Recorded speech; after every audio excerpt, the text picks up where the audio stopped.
Hi, everyone. My name's Holly Mathieson. I'm the almost music director of Symphony Nova Scotia. If COVID-19 hadn't happened, it would have been happening a little bit sooner. But I'm delighted to see you all again for one of our streams of work we've been doing. And tonight with me, I have two fantastic chaps, Max Kasper, who's our principal bass, and Gabe Azzie, who's our principal bassoon. Lovely to have you both here. Now, pleasure. We're talking about Mozart 34, right? And for what asked which players should we have in to do this conversation, I immediately sprang to the two main bassline players, and I don't really know why, but it seemed the most logical choice of people to have discuss. And I seem to remember when we set the rehearsal, the first rehearsal, I said to you, Gabe, do you have a bass part in your pad? And you didn't, and I managed to convince you to stay and play anyway. Is that normal for you to play along with the double bass section for Mozart or Haydn or that sort of repertoire? Yeah, generally we have a lot of the same parts.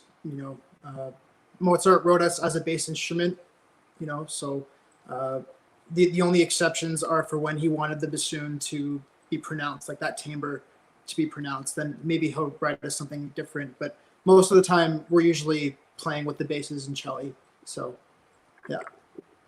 Does it make a difference for you, Max, to not be the only bass boss in the room? Sure. Yeah. I mean, we're used to playing with the cellos anyway. I mean, that's just the way it was up until Beethoven and slightly beyond, is that the cellos and basses would play together. So we're used to that kind of blended sound.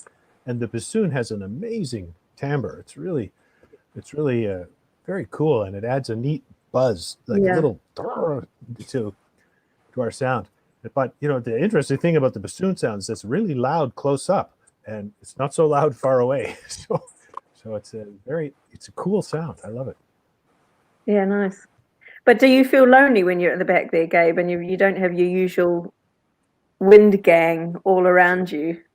I mean, for this symphony, there are some wind players, but it's not the usual full pack of wind players. Yeah, sometimes. But I also feel lonely sometimes being so far away from my bass colleagues too. So it's kind of like you have to sacrifice a little bit of everything. Especially when you're playing Mozart or Haydn. And you are playing a lot of what the cello and basses are playing. You'd like to be closer to them. But at the same time, being a wind player, you also have to be with your other wind colleagues. So I've always thought if I went back to primary school or early high school and got to pick an orchestral instrument, it would either be timpani or bassoon. The reason I kind of because I think of them as the spinal cord of the orchestral sound, along with the double bass. But timp, bassoon, and bass. If those three heads are working as one, then you're sort of sorted. Yeah. No pressure.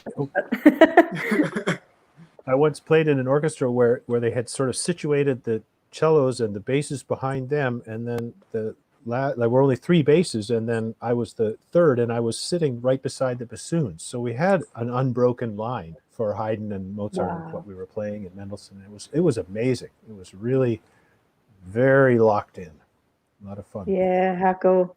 That's really cool. Well, I looked up the numbers that Mozart had in Salzburg for this premiere, and in the orchestra that premiered this. Whether everyone played in this, we don't know. But his standard there was 6 firsts, 6 seconds, 2 cellos, 2 violas, 2 cellos, 4 basses, so twice as many basses as cello, and 3 bassoons. Wow. Now, whether they all played for this, I don't know. But there's a kind of a recurring theme in this period of his life of having a massive bass section. The idea being that the number of bass instruments would kind of match the first violins, so the melody and the bass line were equal weight, and the middle of the texture was a little bit lighter, which I love. It's so cool. Wow. Because usually it just gets smaller and smaller the lower the instruments get. Yeah. But would that have been something to do with the period instruments, Max? Have you had much experience playing a 17th century instrument, 18th century instrument?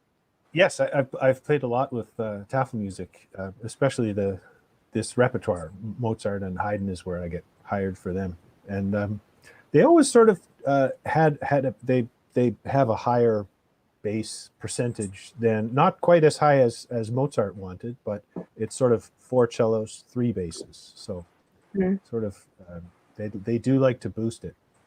Yeah, for sure. and is sorry. just Go as ahead. hefty. I mean, no, Beg your that's pardon? okay. We're sort of jumping around a bit. Are the instruments just as hefty so that you actually do get as much weight from the bass, or did he need to up the numbers that way to get the right balance? Well, all of the instruments are different in timbre. Like, it's a quieter, thinner, more alive sound. So even the bassoons are sort of a different sound too, slightly. So it's equivalent to the modern instruments. It's the same sort of family and the same sort of bridges and bars and so on. So it would be equivalent. But yeah, so it's not like the Baroque bass is exponentially quieter in relation to the Baroque violin than the modern bass is in relation to the modern violin. Yeah. It's funny you talk about the bassoon timbre. I mean, even in the Brahms, and we'll talk about this in a couple of weeks, but there are moments in the Brahms's bassoon writing where it looks more like horn writing. The way he uses you look at it and immediately think, oh, that must be horn entry. And then it's like, what? Bassoons? What?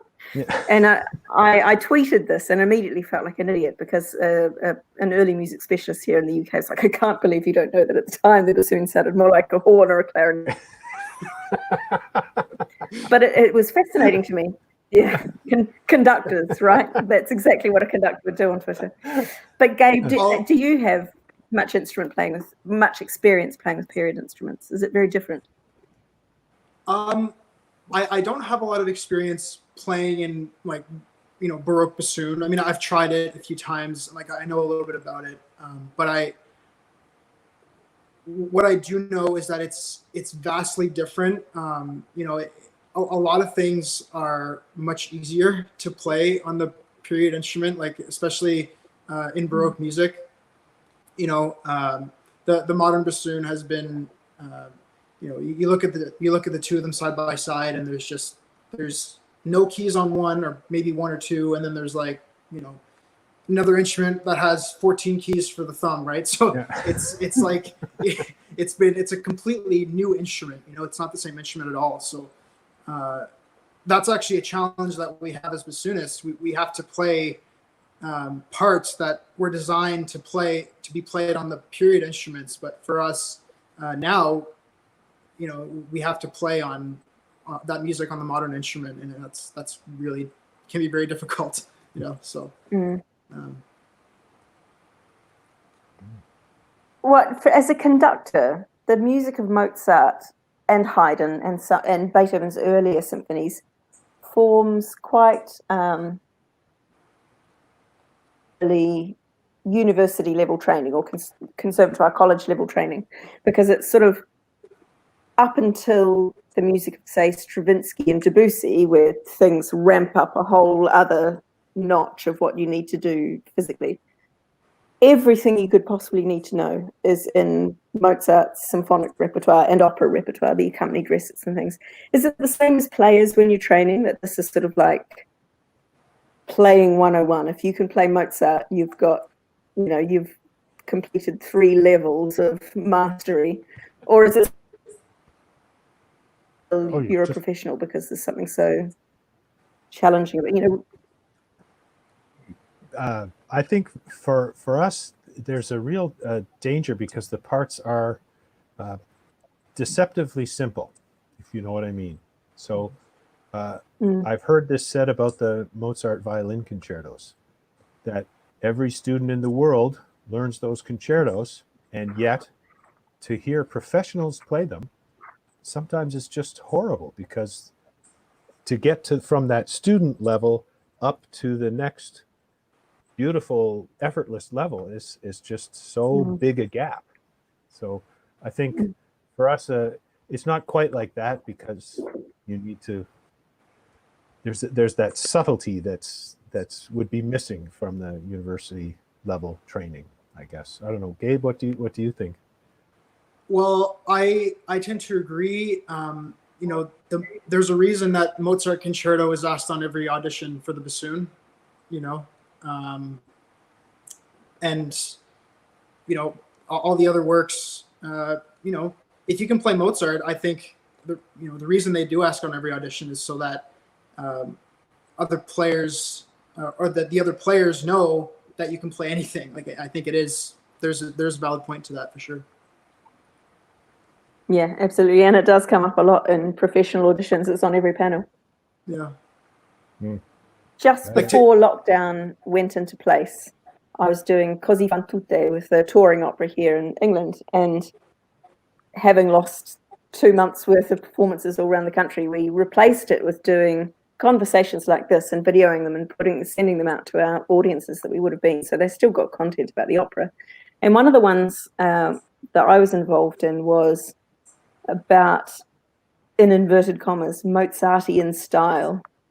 Like we sort of talk about it and critics decide whether or not someone has played with it, but it's very hard to, or potentially it's quite hard to define what it actually is. Do you have a sense of players of what sort of sound world you aim for with Mozart, which is different to Brahms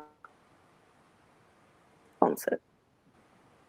Yeah, sure. Very much so. I mean, for us, everything has to be as light as possible. And there's a lot of air in the sound and in the phrasing. And I had a friend who joked once that the ultimate goal of early music like Baroque and really up until Beethoven is to make sure that there's only one beat in a bar. And he was sort of joking, but he's not wrong. Like the idea is to really move everything and have it all dance. And not every beat is strong. So yeah, for sure. Yeah, well, it's funny as well because it wouldn't have been Oh, sorry, you go. No, I was just gonna say, like I agree with Max. You know, that there is a much bigger difference in styles. I even would go as far as saying that there's a slight difference between even their counterparts like Mozart and Beethoven and Haydn. Like it's not always playing the same thing. Yes. So there's an earthiness to Haydn that's missing in Mozart. Like the sound quality is sort of more direct and more heavy, even though it's still light. Yeah. Very much. Yeah. Well, composition as well. When you're analysing the scores, they're far more rough-hewn in a way. They're very, very clever, but he doesn't put a shiny artifice on them. Yeah, that's really fascinating. We have 2 questions on our, we have quite a few actually. So first of all, from Jennifer Bain, Max, if Symphony number 34 final movement is your second favourite Mozart movement, what is your first? Well, I'm glad you asked. I actually made that teaser specifically so somebody would ask. For me, the final movement of the 41st Symphony, the Jupiter Symphony, that's just my absolute favorite thing in the world to play. It's so much fun, and this is the second. So,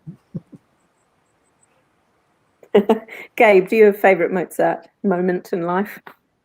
I'd actually have to agree with Max. I'm just astounded by the counterpoint and his compositional styles and techniques that he used. I mean, playing it is a little stressful sometimes, but it's just. Thank God it's in C, right? Like. Yeah. Well, yeah. But no, it's like you said, it's deceivingly difficult, right? So, but no, I think listening to that, I could listen to that symphony for hours and hours and hours, and I have. So yeah. I was just reading this fascinating. Somebody gave me a cultural biography of Mozart, and he talks. His father was begging him to write. Like at the time, composers were writing very, very simple music because everybody thought that Bach's music and the high Baroque music was too you needed to be too educated, and they used to describe it as people had to have long ears.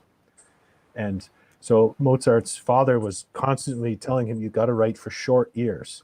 And he was able to do both. Like, he wrote stuff that sounded simple, but was really complicated underneath. I thought it was brilliant. I love that description, though, the long ears and the short ears. Yeah, that's nice. I think I like some moments of the operas, not all of them. But the Grand Partita for me is one of the highlights of Mozart's writing. And luckily, usually a double bass player gets to play along, as with the bassoons. It's sort of like a role reversal, isn't it? But that's really exquisite writing. We have a question here from Greg Burton, who's our Nova Scotia Youth Orchestra artistic advisor. Hello, Greg. Nice to see you. And he's asked a really scary question. Holly, why do you think Mozart didn't repeat the exposition of the first movement? I would never... because I was, oh God, we have to play something again. And I think there's a funny thing with repeats of expositions. First of all, it's a convention that composers sometimes wrote in, sometimes didn't, and how often they were actually followed, when I'm not entirely sure. But in this case, also, if you think about why you would need an exposition, if you're a harmony geek like I am, you really need to affirm what the tonic is if you're going to go a really long way away from it in the development section, to really feel a big swing back to it in the recapitulation. And in this case, in the symphony, it's so miniature,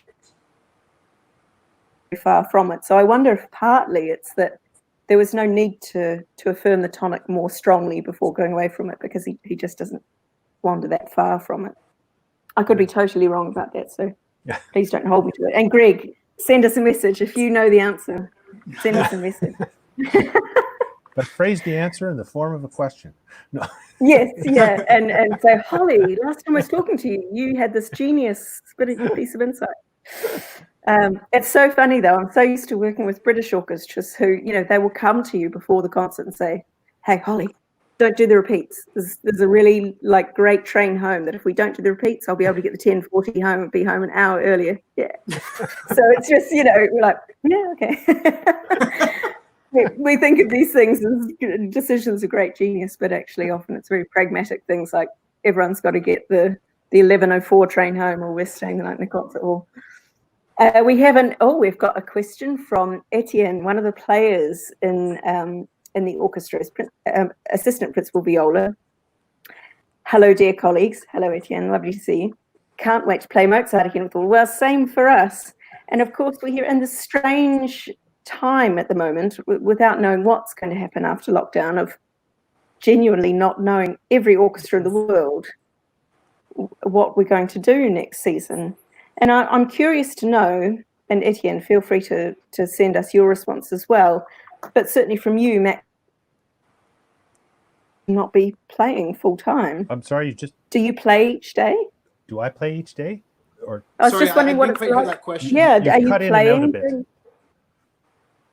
Okay, I'll repeat it again. I was just following on from Etienne's comment of it. It's nice to see us. I was just wondering how you're finding it, not knowing when we'll be able to play again, what sort of repertoire we'll be able to play again, how many of us will be able to congregate.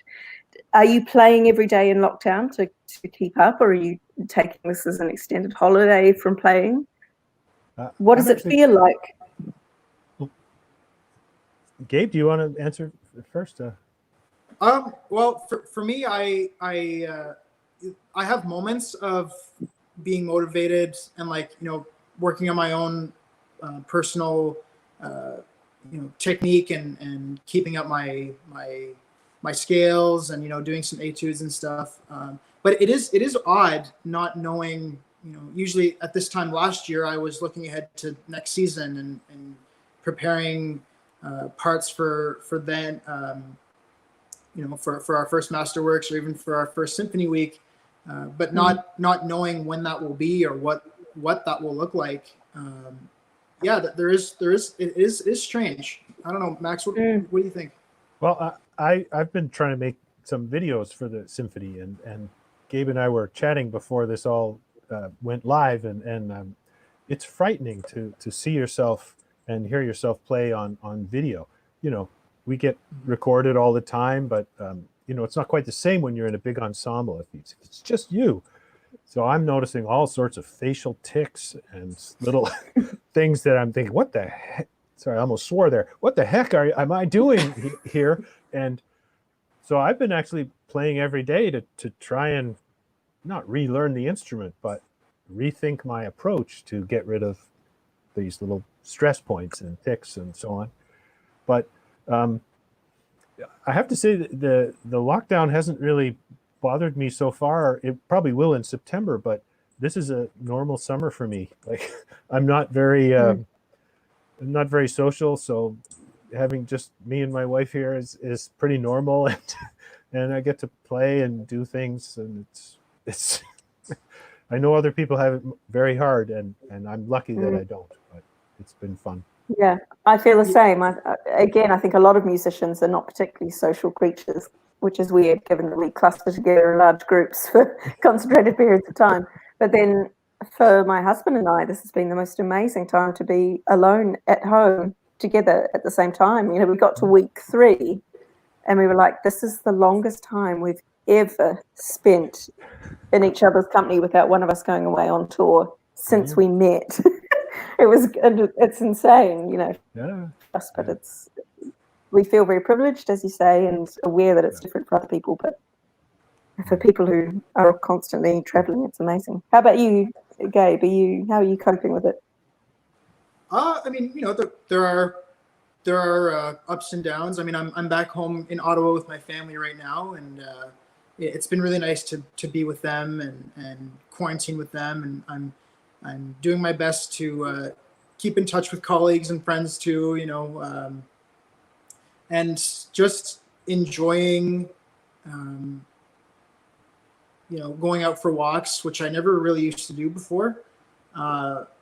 You know, so my routine's kind of shifted, but it's almost nice because there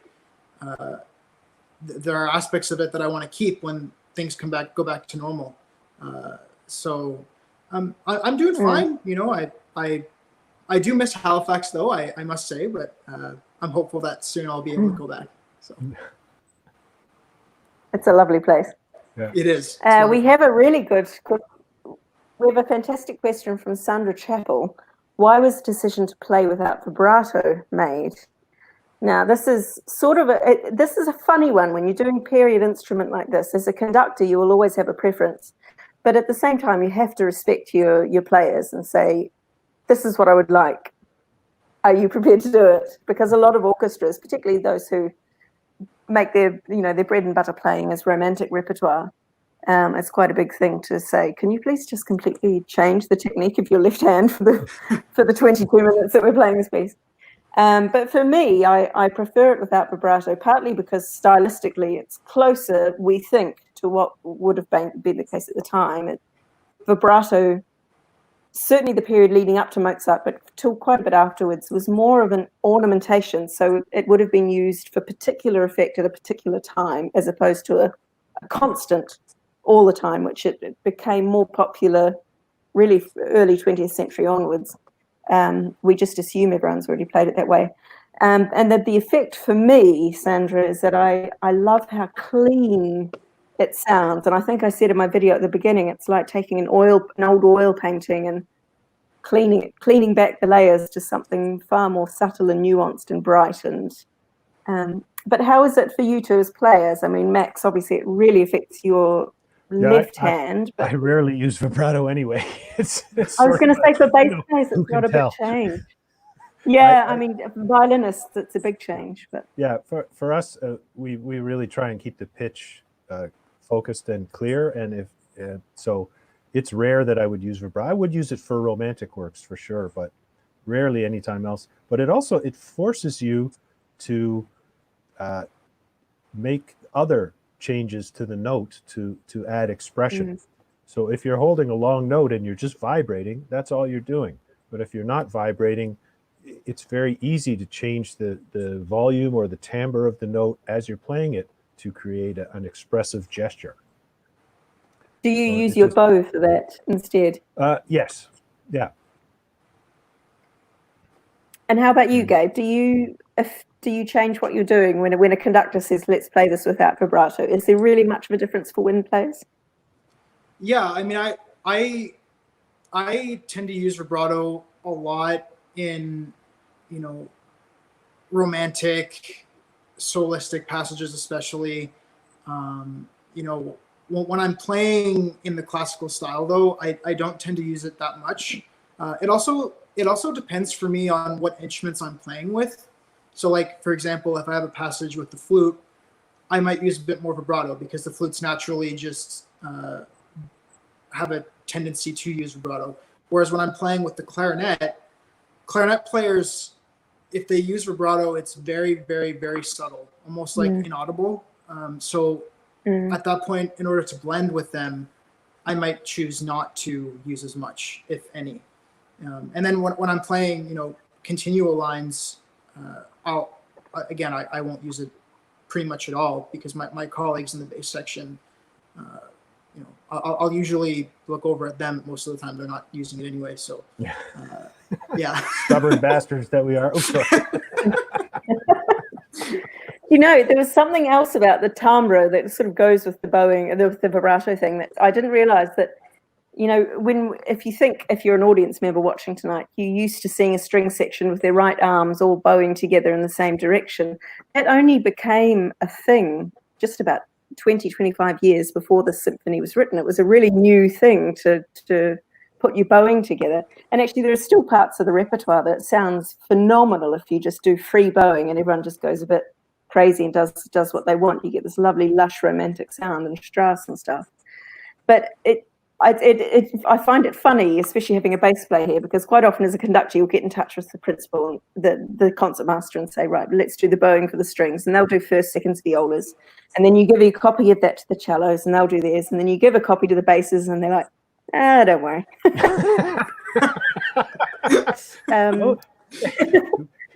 The distance allows us to get away with a lot. Especially when you have a short conductor who can't see over the cellos to see what you're doing. Nobody knows what we're doing back there. We're playing cards. And for people watching, if you're not in an orchestra, basically the bass section is like the Zen Buddhist Yoda hippie kind of little corner of the room. They're always happy, always relaxed, always chilled out. A little message saying playing really helps keeping the morale, but playing alone is really not the same. And I miss the process of playing with others. Now, this is something that's been coming up a lot in discussions online about what we're going to do going forward, how much of our work can be online and what we can do live. Do you two have a sense of what we have ahead of us in terms of that? Is there something valuable we can do as musicians that's online? I think yes, but I think that the live thing is not out. Tomorrow I'm making a recording where we're going to be socially distant in a church. So first. Fantastic. Oh, wow. Yeah. That's awesome. Yeah, Jack Chen. What are you playing? Organized that.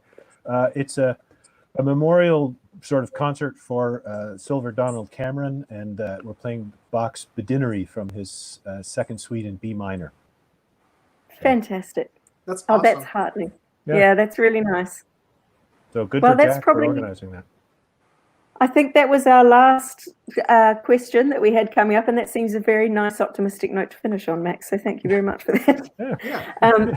Thanks so much for having a chat. And Gabe, thank you for playing the Mozart with us, even though you were expecting to have that hour of rehearsal off. And, and thank you to everyone. Thank you to everyone who. And if you tune in next week at this time, it's going to be Haydn 104 with my predecessor, Bernhard Gueller, conducting, which is going to be really nice. And then the following week, I don't know if I'm allowed to say this, but we're going to show you some Brahms number 2, which is pretty cool. It was really lovely to see everyone. Thank you for tuning in, and we can't wait to see you back in the concert hall at some point soon, we hope. But until then, I hope you enjoy the rest of the online encores that we're putting on. Bye. Thanks a lot. Bye. Yeah.